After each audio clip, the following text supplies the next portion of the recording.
আসসালামু আলাইকুম। আমরা কিন্তু আজকে তোমাদের এই জৈব রসায়ন কিন্তু অধ্যায়টা শেষ করছিলাম আগের ক্লাসে। এখন কিন্তু আমরা সৃজনশীল কোশ্চেন নিয়ে আসছি, সৃজনশীল প্রশ্ন। তাহলে এই সৃজনশীল প্রশ্নগুলো আমরা প্রথমে কিন্তু ঢাকা বোর্ড 24 আমরা কিন্তু সবাই সাপ্লিমেন্ট ফলো করবা বা কোনো টিস্যু পেপার, ওইখানে কিন্তু ঢাকা বোর্ড 24-এর কিন্তু এই কোশ্চেনটা তোমরা দেখতে পারবা। এটা কিন্তু উদ্দীপক সাজানো, উদ্দীপক, এটা কিন্তু উদ্দীপক। আর আমরা প্রশ্নের সমাধানটা যেহেতু ক খ জ্ঞানমূলক কোশ্চেন, এই জ্ঞানমূলক অনুধাবনমূলক এই কোশ্চেন দুইটা কিন্তু আমরা এখানে একটু লিখে রাখছি, তোমরা এইখান থেকে জাস্ট একটু পড়বা। আচ্ছা, প্রথম কোশ্চেনটা কি আছে, গবেষণা কি? গবেষণা, এখানে আমি বলি গবেষণা হচ্ছে যে, দেখো লেখা আছে পরীক্ষা নিরীক্ষা ও পদ্ধতিগতভাবে কোনো কিছু জানার চেষ্টাই হচ্ছে গবেষণা। মানে তুমি একটা বেদিকে বললে হবে না, ঠিক আছে? এটা হচ্ছে পরীক্ষা নিরীক্ষা এবং হচ্ছে পদ্ধতিগতভাবে তোমাকে জানতে হবে, এর কি উপস্থাপনা করাই হচ্ছে গবেষণা, ঠিক আছে? আচ্ছা, মনে রাখতে হবে সকলের, এটা কিন্তু লিখে নেবা, খাতায় কিন্তু লিখে নেবা অলরেডি। এবার দেখো পরবর্তী কোশ্চেন কি বলছে, বেনজিন একটি অ্যারোমেটিক যৌগ। আচ্ছা, আমরা কিন্তু যখনই জৈব যৌগ করছিলাম, প্রথম যে লেকচারটা ছিল আমার, ওইখানে কি ছিল যে এটা একটা অ্যারোমেটিক যৌগ। আর এখানে কিন্তু দুইটা, পুরো জৈব যৌগকে আমি দুইটা ভাগে ভাগ করছিলাম, একটা এলিফেটিক, একটা অ্যারোমেটিক। তাহলে এখানে বেনজিন একটা অ্যারোমেটিক আর বাকিগুলো কি ছিল, এলিফেটিক। মানে অ্যারোমেটিক মানে সুগন্ধযুক্ত যারা ছিল, ঠিক আছে? আচ্ছা, এখন সুগন্ধযুক্ত এখানে হচ্ছে দেখো, আচ্ছা হাকেল নীতি, হাকেল কি বলছে এখানে? হাকেল নীতি অনুযায়ী যেটা আমরা জানি যে যদি কেউ অ্যারোমেটিক জৈব যৌগ হতে হয়, তাহলে তাদের সঞ্চরণশীল পাই ইলেকট্রন দরকার, এবং এই সঞ্চরণশীল পাই ইলেকট্রন কিন্তু অবশ্যই 4n+2 সংখ্যক হতে হবে। তাহলে এখানে এন কি ভাইয়া? এন হচ্ছে বলয় সংখ্যা, কয়টা বলয় আছে। আচ্ছা দেখো আমি কি বলছি, দেখো যে সকল বলয়াকার, এই কথাগুলো একটু খেয়াল করবা, বলয়াকার ও সমতলীয় জৈব যৌগের অণুতে কত 4n+2 সংখ্যক, মনে থাকবে? হাকেল তত্ত্বটা মনে রাখবা সবাই দয়া করে, কারণ অ্যারোমেটিক জৈব যৌগ হিসাবটাই করা হবে হাকেল তত্ত্ব দিয়া, কথা মনে থাকবে। এখন দেখো যে তার মানে যে সকল বলয়াকার ও সমতলীয় জৈব যৌগের অণুতে 4n+2 সংখ্যক সঞ্চরণশীল পাই ইলেকট্রন থাকবে। সঞ্চরণশীল কি ইলেকট্রন ভাইয়া? পাই ইলেকট্রন থাকে, তাদেরকে আমরা অ্যারোমেটিক জৈব যৌগ বলবো। কথা ক্লিয়ার? এখন সঞ্চরণশীল পাই ইলেকট্রন বলতে আমি কি বুঝি? এই সঞ্চরণশীল কথার অর্থ কি বুঝি? সঞ্চরণশীল কথার অর্থ কিন্তু আমরা বুঝি ভাইয়া যারা স্থির না, একটা জায়গায় কিন্তু স্থির না, মানে ছোটাছুটি করবে, ঠিক আছে? একটা জায়গায় স্থির না, এরা হচ্ছে কি সঞ্চরণশীল পাই ইলেকট্রন। আমি ব্যাখ্যাগুলো দিচ্ছি, একটু অপেক্ষা করো, আমি আগে মানে পাই ইলেকট্রনের হিসাবগুলো দিচ্ছি। আচ্ছা, একটা আমি কিন্তু বলছিলাম তোমাদের কাছে যে এই কার্বন কার্বন কার্বন কার্বন আমি আবার বলতেছি, খেয়াল করো যে কার্বন কার্বন যখন একক বন্ধন থাকবে, তখন কিন্তু এই জায়গাটা থেকে এই জায়গায় এখানে কিন্তু কি এগুলো কিন্তু সব সিগমা বন্ধন, কি বন্ধন? সিগমা বন্ধন। আবার যখন তোমার কাছে কার্বন কার্বন যদি দ্বিবন্ধন থাকে, তাহলে এই যে একটা সিগমা আর একটা কি পাই। যদি কার্বন কার্বন ত্রিবন্ধন থাকে, তাহলে এখানে মাঝখানেরটা কি সিগমা, বাকি দুইটা কি ভাইয়া? বাকি দুইটা কিন্তু পাই বন্ধন, মনে থাকবে? তাহলে এই যে জায়গাটা আছে বেনজিনের, এই বেনজিনের এখানে কিন্তু একটা সিগমা একটা পাই, এখানে কি একটা সিগমা একটা পাই, একটা সিগমা একটা পাই, ঠিক আছে? তাহলে আমি এই বন্ধনটাকে যদি আমি সিগমা বন্ধন ধরি, তাহলে এটা অবশ্যই পাই বন্ধন। এই বন্ধনটা কি সিগমা, তাহলে এটা কি ভাইয়া? পাই বন্ধন। এটা কি সিগমা, তাহলে এই বন্ধনটা কি পাই বন্ধন। আচ্ছা, এখন খেয়াল করতে হবে, তার মানে আমি কি বলছি, বেনজিনের হাকেলে কি বলছে? হাকেলে বলছে কিন্তু সঞ্চরণশীল পাই ইলেকট্রন থাকবে। তাহলে সঞ্চরণশীল পাই ইলেকট্রনটা কিভাবে? কোনো সময় এই কার্বন আর এই কার্বন যে পাই ইলেকট্রন আছে, এই কার্বন আর এই কার্বন আমি দেখাই যে এই কার্বন আর এই কার্বন যে পাই ইলেকট্রন পাই বন্ধন দ্বারা আছে, মাঝে মাঝে কি করে এই বন্ধনটা এই কার্বনের সাথে চলে আসে। যখনই এই কার্বনের সাথে চলে আসে, তখনই এই বন্ধনটা এই কার্বনের সাথে যায়, আর এই বন্ধনটা এই কার্বনের সাথে, কথা বুঝছো? এভাবে ঘোরে ঘোরে, এটা কোনো বিজ্ঞানী বলতে পারে না যে কোন কার্বনের সাথে এই দ্বিবন্ধন গুলো থাকবে, তার মানে ঘুরবে। এই ঘোরার কারণে আমরা কিন্তু অনেক সময় এই বেনজিনকে এভাবে লিখি, কারণ এটা ঘুরতে থাকে, ঠিক আছে? তো এখানে বন্ধনটা কিভাবে আসলো দেখো, তাহলে এখানে কিন্তু এই বেনজিনটা কিন্তু বর্তমানে এভাবে আছে, যখন যদি সে ঘোরে তাহলে কি এভাবে আছে, এই দেখো এইভাবে আছে, কথা বুঝছো? তা এভাবে ঘুরতে থাকে, তাহলে ও আবার এখানে যাবে, এখানে যাবে, আর এই বন্ধনটা কি এই কার্বনের সাথে যাবে, এভাবে ঘুরতেই থাকবে, এভাবে ঘুরতেই থাকবে। এটা হচ্ছে কি সঞ্চরণশীল ইলেকট্রন। এখন বলছে যে তাহলে তার কথা মতো দেখি এই বেনজিন, তাহলে তার কথা মতো এই বেনজিনে 4n+2 সংখ্যক ইলেকট্রন আছে কিনা। তাহলে আমরা দেখি সূত্র বসাই দিই 4n+2। তাহলে প্রথম এখানে n এর মান কত হবে, 1 হবে, 1। আচ্ছা এই জায়গাটায় বেনজিন কয়টা, বেনজিন মানে বলয়, বেনজিন মানে বলয় কয়টা, একটা। এখানে মোট দেখো বলয়কার, তার মানে এখানে কয়টা বলয়, একটা বলয়। তাহলে 4n এর মান কত হবে ভাইয়া, 1 হবে। n এর মান হবে কত, 1। এটা কিন্তু মাথায় থাকবে, অনেকে কিন্তু মনে থাকে না। n এর মান হবে 1। তাহলে 4 × 1 + 2, তাহলে কত হবে 4 + 2, তার মানে 6। তাই এখানে দেখো সঞ্চরণশীল ইলেকট্রন কয়টা আছে, 6টা আছে। কিভাবে 6টা বলবো, দেখো এই এখানে আছে 2টা, এই জায়গাটায় আছে 2টা, আর এই জায়গায় আছে 2টা, তাহলে 2 4 6। এখানে কয়টা আছে, 2টা। এই কার্বনের সাথে এই কার্বনের সাথে, তার মানে 2টা ইলেকট্রন আছে। এই যেখানে আছে 2টা, এই কার্বনের সাথে এই কার্বনের সাথে আছে 2টা, তার মানে মোট কয়টা ইলেকট্রন হইলো, 6টা ইলেকট্রন। সঞ্চরণশীল ইলেকট্রন আমরা কয়টা পাইলাম, 6টা। সুতরাং আমি কি বলতে পারি যে বেনজিন একটি অ্যারোমেটিক যৌগ। বেনজিন কিন্তু কি একটা অ্যারোমেটিক যৌগ, কারণ হাকেলের সব কথাই মানছে। সে বলছে সঞ্চরণশীল পাই ইলেকট্রন লাগবে, সেটাও আছে। সে বলছে এখানে কি পাই ইলেকট্রন লাগবে এবং 4n+2 সংখ্যক লাগবে, এই কথাটাও কিন্তু মানছে। তাহলে আমরা কি বলতে পারি, আমরা বলতে পারি যে এই বেনজিন এরা একটা কি, এরা কিন্তু একটা তোমার কাছে অ্যারোমেটিক যৌগ। কথা ক্লিয়ার? এটা কিন্তু অনুধাবনমূলক কোশ্চেন, খুবই ইম্পর্টেন্ট। আচ্ছা আমরা পরবর্তী কোশ্চেনে চলে যাই। পরবর্তী কোশ্চেনে আমাদের এই জিনিসগুলো যদি দরকার নাই, আমি একটু মুছা ফেলাইতে পারি। এখানে এই জায়গাটা দেখো, পরবর্তীতে কি আছে আমার কাছে, আছে যে বিক্রিয়াটির ΔH এর মান বের করো। এই ΔH এর মান কিন্তু 8ম অধ্যায় ভাইয়া, 8ম অধ্যায়, এই অধ্যায়ের সাথে একটু মিলাই দিছে। ঠিক আছে, যদি এই কোশ্চেনটা পুরোটাই আমি 8ম 7মের সাথে মিলাই দিতে পারতাম, বুঝছো, কিন্তু এখানে কিন্তু তোমাদের বইতে আমি একটা বইতে পাইছি যে এটা হচ্ছে কি তোমার কাছে 11 অধ্যায় দেওয়া, এই কারণে আমি আলাপ করতেছি। ঠিক আছে, তো দেখো এখন আমরা এখানে ΔH এর মান বের করব।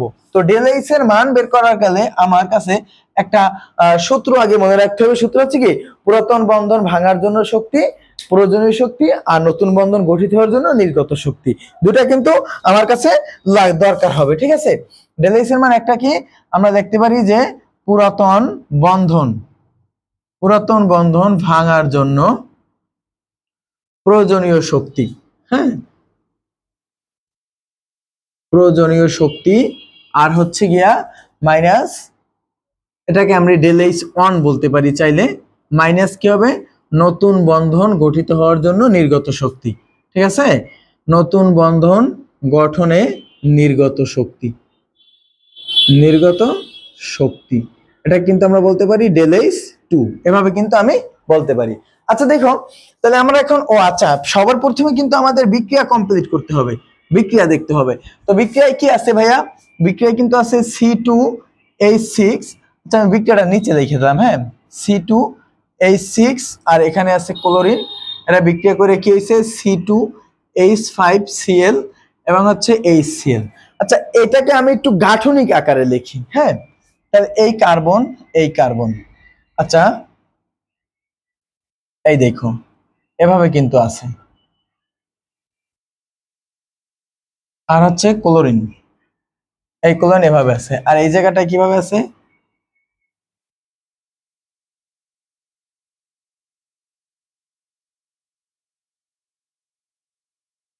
যদি প্লাসটা আমরা লিখলাম না, এইভাবে আছে।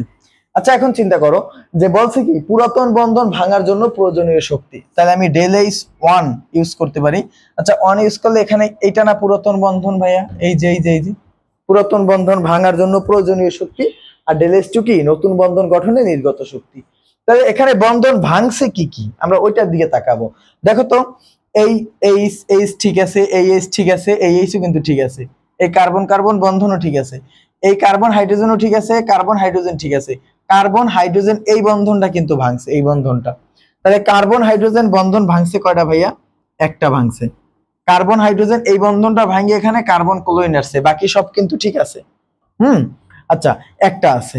এরপর দেখো তাহলে আর ভাঙছে কি কি, এই কার্বন ক্লোরিনও কিন্তু বন্ধন ভাঙছে, কারণ এখানে কিন্তু কোথাও ক্লোরিন বন্ধন দেওয়া নাই। তাহলে আমরা বন্ধন কয়টা বন্ধন ভাঙছি ভাইয়া, দুটা বন্ধন ভাঙছি। একটা ভাঙছি, এইটা ভাঙছি, এইটা ভাঙছি, এইটা এইটা এইটা এই বন্ধনটা ভাঙছি, আর এখান থেকে এই বন্ধনটা ভাঙছি। এই কিন্তু আমরা দুইটা বন্ধন লিখে দিলাম। হ্যাঁ, তাহলে এখানে কত হয়? কার্বন হাইড্রোজেনের মান কিন্তু ভাইয়া তোমার কাছে উদ্দীপকে দেওয়া আছে। এই যে দেখো কার্বন হাইড্রোজেনের মান কত দেওয়া আছে? 414 দেওয়া আছে। আচ্ছা, ক্লোরিনের কিন্তু দেওয়া আছে কত? 244। তাহলে ক্লোরিন আমরা লিখে দিলাম 244, দুটা যোগ করো তাহলে কত হয়? 8, 5, 6। তাহলে এত কিলোজুল কিন্তু কি পাইলাম? ডেল এইচ অনের মান এত কিলোজুল পাইলাম। ঠিক আছে, এখন আমরা ডেল এইচ টু বের করব। তাহলে ডেল এইচ টু আমি কি বলছি? নতুন বন্ধন ভাঙার জন্য নির্গত শক্তি। তাহলে নতুন বন্ধন গঠনে নির্গত শক্তি। তাহলে নতুন বন্ধন গঠন করছে, এই একটা নতুন বন্ধন গঠন করছে, এই একটা নতুন বন্ধন গঠন করছে, বাকিটা কিন্তু আগেরটাই আছে। তাহলে নতুন বন্ধন গঠন করছে কি কি? Carbon chlorine. আর একটা বন্ধন গঠন করছে কি কি?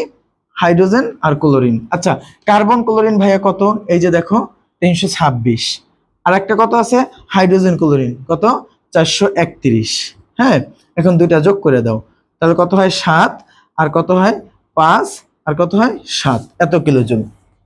এই কিন্তু গেল হিসাবটা। হ্যাঁ, তা অতএব তোমার কাছে ডেল এইচ সমান আমরা কি জানি? ডেল এইচ অন ডেল এইচ টু। এই যে এই হিসাবে, তা ডেল এইচ অন কত? 658 আর ডেল এইচ টু 757। তাই দুটো একটু বিয়োগ করো, বিয়োগ করলে কত থাকবে দেখো তো। বিয়োগ করি আমরা একটু, যদি বিয়োগ করি তাহলে কত আসে? তাহলে কিন্তু আমাদের 99 কিলোজুল আসে। বুঝছো? মাইনাস 99 কিলোজুল কিন্তু আসলো। ঠিক আছে, আচ্ছা এখন দেখো, এই কিন্তু 99 কিলোজুল পার মোল, এই কিন্তু তোমার কাছে চলে আসলো। এই যে হ্যাঁ খেয়াল করতে হবে। তবে এটা কি? ডেল এইচ এর মান আমরা কত পাইলাম? 99 কিলোজুল।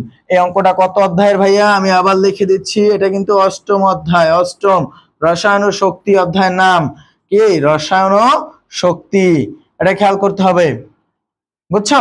এটা কিন্তু অষ্টম অধ্যায়ের কোশ্চেনটা তোমাদের 11 অধ্যায়ের সাথে একটু মিলাই দিয়ে দিয়েছে, তো সকলে একটু খেয়াল করবা এই অঙ্কটা। আর এরকমের একটা অঙ্ক কিন্তু আসবে, আমি একদম বলে দিতে পারি যে এরকমের একটা অঙ্ক কিন্তু আসবে, তো সবাই খেয়াল করো দয়া করে। ঠিক আছে, এরকমের একটা অঙ্ক কিন্তু আসবে। আচ্ছা, এখন আমরা একটু গহার দিকে দেখবো। গহা, এটার মধ্যে কি কি আছে? কেউ যদি লাগে একটা স্ক্রিনশট দিয়ে রাখবো অথবা উঠাই নেবা, ভিডিওটা একটু ইয়া করে থামাইয়ে একটু উঠাই নেবা। এখন দেখো এরপরে তোমার কাছে কি থাকবে? আমি দেখি ডেল এইচ এর মান আমরা পারলাম। এখন আমরা খেয়াল করব হচ্ছে গিয়া এ যৌগে থেকে প্রাপ্ত পলিমার পরিবেশে দূষণ করে। পলিমার, এই কথাটার দিকে খেয়াল করতে হইবে। কি কথাটা ভাইয়া? পলিমার। তাহলে আমরা এ যৌগ থেকে কি পাইছি? উৎপাদ কি পাইছি এখান থেকে? এ যৌগ থেকে তুমি পাইছো কি কি, এটা একটু চিন্তা করতে হবে।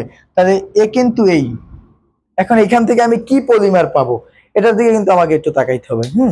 তো দেখো আমি এখানে আছে হচ্ছে যে C2H5Cl।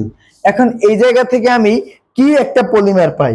এখানে কি বলছে? এই যৌগ থেকে প্রাপ্ত পলিমার পরিবেশের দূষণ ঘটায়। তাহলে এই যৌগ থেকে আমি যদি এটাকে একটু পটাশিয়াম হাইড্রোক্সাইড দিব, হ্যাঁ এটা কি দেবো? একটু ক্ষারীয় পটাশিয়াম হাইড্রোক্সাইড যদি দেই তাহলে এটা কিন্তু অ্যালকোহলীয় দ্রবণ থাকবে, অ্যালকোহল।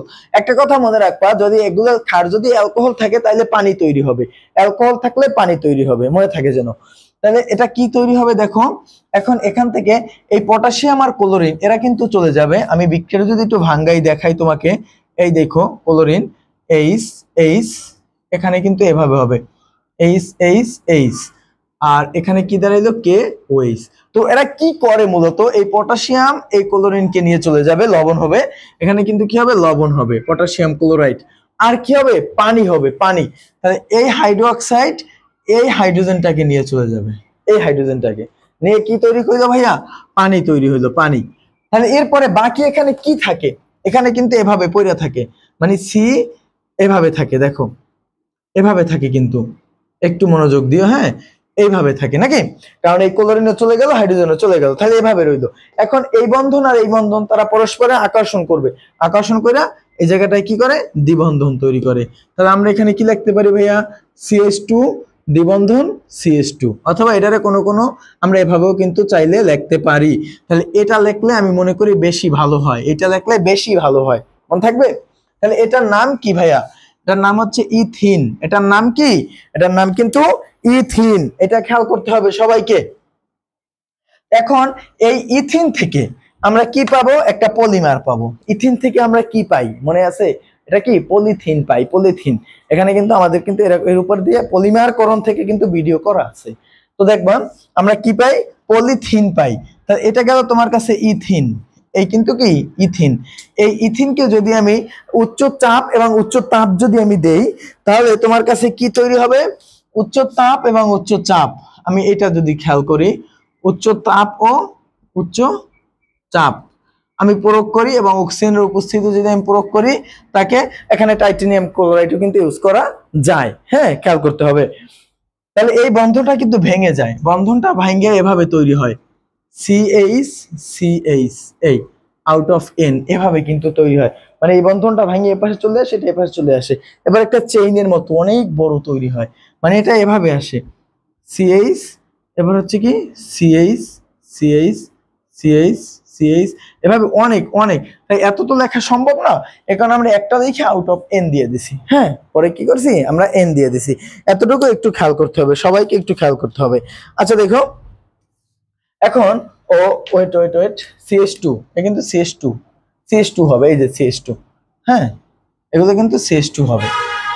তো দেখো এখন আমাকে একটু খেয়াল করতে হবে যে এখন এই পলিমারটা থেকে এই আমরা পলিমার পাইলাম, এই পলিমারটা থেকে তোমার কাছে কি কি দূষণ তৈরি হয়, মানে পরিবেশের দূষণ ঘটায়। কি করে ভাইয়া, পরিবেশের দূষণ ঘটায়। তাহলে এটা কি পলিথিন।